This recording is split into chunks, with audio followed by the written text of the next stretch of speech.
मैं कुछ दिनों के लिए अब्बू के घर जाकर रहना चाहती हूँ। नहीं, वो थक चुका है तुमसे और तुम्हारे ड्रामों से। मेरे यहाँ रहने का क्या जवाब है? जिंदगी अजाब हो गई, एक मिनट का सुकून नहीं मिला है मुझे।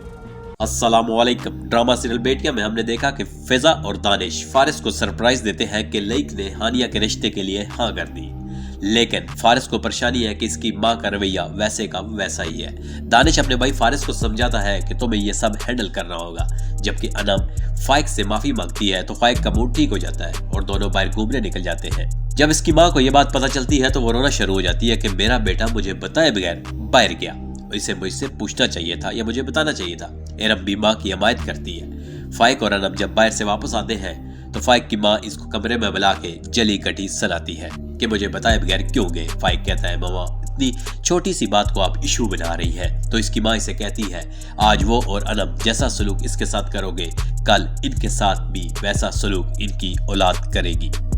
इधर आयजा जब जागती है तो इसे पता चलता है कि साद इस्लामाबाद चला गया है। वो हैरान हो जाती है कि साद ने इसे बताना भी मुनासिब नहीं समझा। अगली किस्त में अनम अपनी सास से अपने बेके जाने की बात करती है तो इसकी सास साफ इनकार कर देती है। वो तो पहले ही अनम पर गुस्सा थी।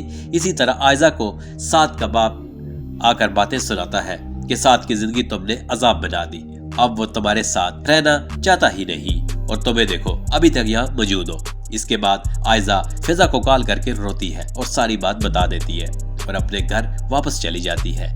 लईक साद को कॉल करता है तो साद लईक के साथ भी बदतमीजी करता है। आयजा ने मेरी जिंदगी अजाब बना के रख दी है, कभी कोई ड्रामा करती है तो कभी कोई। आप एक काम करें, आयजा को वापस मत भेजे, इसे अपने पास रखे। साद का रवैया और बदतमीजी वाला होता है, लेकिन वो खुद भी इससे बड़े डिप्रेशन का शिकार है।